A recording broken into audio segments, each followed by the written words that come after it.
always what matters the most, students and alumni. And so one present student right now is going to give the student perspective.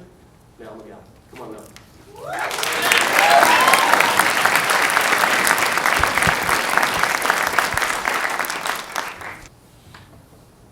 Good morning. Good morning. My name is Mac Migel.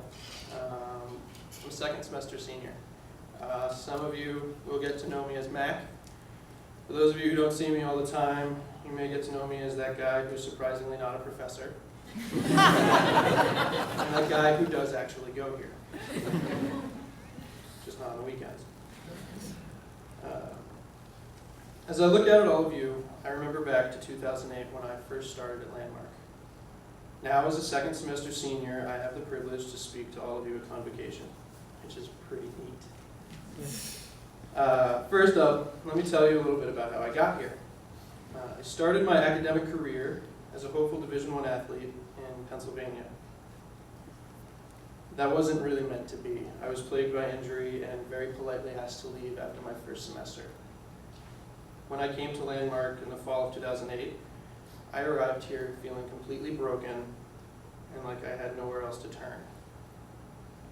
But within my first few weeks of sitting in the very buildings that you've been visiting and with the same professors that you will have, I found myself in a very unique location. Not just the Green Mountains, but Landmark as itself. It was a place of support, care, and compassion. I spent 18 years of my life not knowing what my learning disability was, and at the time it was a disability, not a difference. After 2 years here, I left for Southern Connecticut State University, and I felt fully confident and aware of what it meant to be a student with ADHD and visual and auditory processing deficits. I went from a school with just under 500 students to one with over 15,000. I spent 2 years at Southern, and I did the best that I could, but I found yet again that I didn't really feel like I was doing all that great at what I was trying to do academically.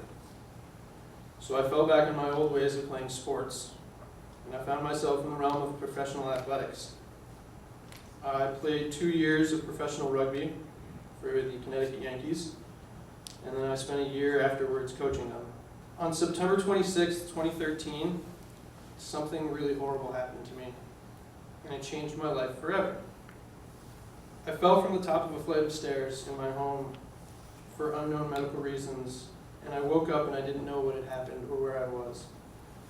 I was alone and I was lying at the bottom of a flight of stairs and didn't know where I was, even though I was in my own living room. I called my then fiance, and she told me to call 911 apparently. I don't remember any of this, which is the truth. I don't remember about 2 weeks following it. But apparently I was less than polite to the EMTs and firefighters, which was pretty terrible because I was one of them and I know all of them very well. I spent the next 2 days under medical observation and stroke watch at a hospital in Bridgeport, Connecticut, where they told me I had a concussion. It didn't feel like a concussion. I'd had my bell rung before. I was terrified and totally out of my realm, and I had no idea what I was supposed to do or how I was supposed to feel, but I knew something was terribly wrong.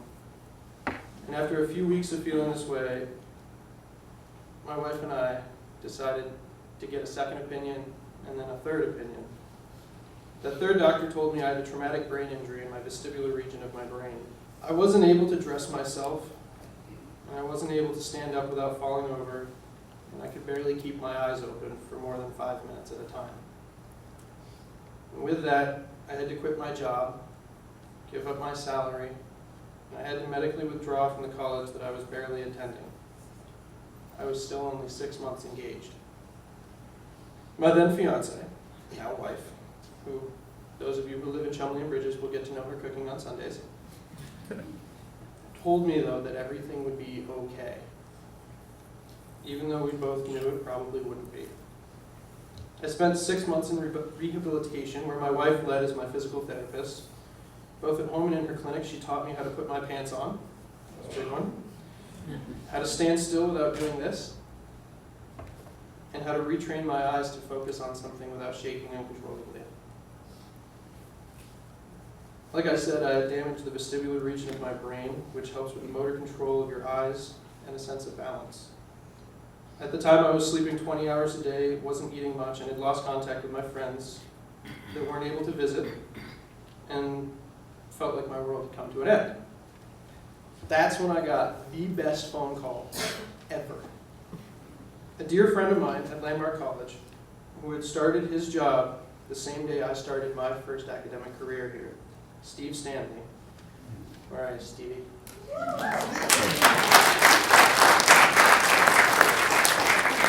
Steve called, and I can't remember if we actually talked on the phone or not,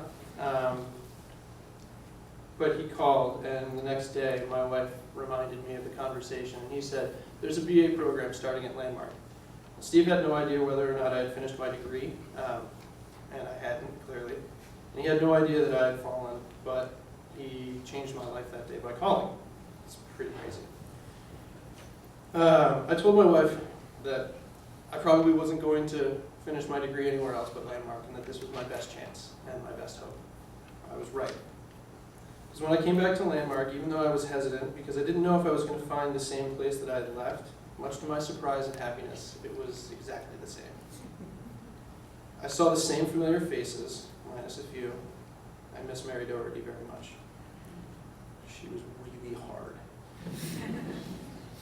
But I saw the same buildings and classrooms, and even though I was now an hour and 45 minutes away from my new home in New Hampshire, and 3.5 hours away from the home I had left in Connecticut, I felt like I was in my own home.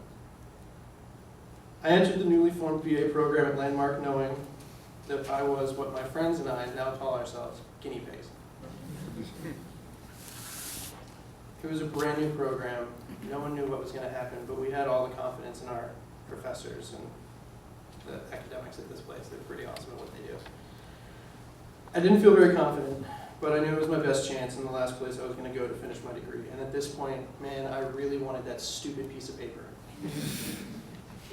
Soon enough, though, I found a handful of students that I became friends with, and we're now going to be the first graduating class of BA students in 14 weeks.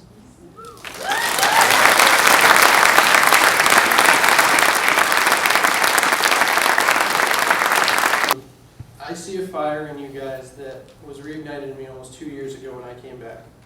I see unbridled hope, but I see some of that all too familiar fear and anxiety. And as my wife said, it's okay. This is an anxious time, and it's a scary time. I'm the one who had to get up here and speak in front of all of you, so if anyone can talk about anxious and being scared, okay. But look at me. I've been through multiple colleges, and I've had the book thrown at me from all angles. And like I said, in 14 weeks, I'm graduating with a BA in liberal studies and a minor in psychology from a college unlike any other in the world. For those of you that have been to other convocations at colleges and your student welcomes, it's going to sound cheesy, but listen to it anyway. While you are here, take advantage of everything you can.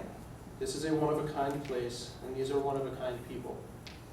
I've made connections here with professors and students and administrators alike that I would never have made at other schools. This is truly an astounding place, and I cannot imagine a more perfect setting or more perfect location for individuals like us to do everything that we are capable of, but have otherwise not been given the opportunity. My story is not unique, and my story is not supposed to be sad. My story is no different than yours, it just has different chapter headings. You are in a place where you are not alone, and you are completely empowered to do everything that you are capable of doing.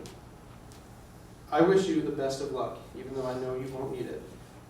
But I also want you to know that if you ever need anything, or are ever afraid, or just looking for something to do or someone to hang out with, just reach out. Everyone here is in the same boat as you, and if there's one thing to remember about Landmark, it's that you're not alone. You are not the oddball. We are all oddballs together. So welcome to Landmark College. I'm sure you're going to love it.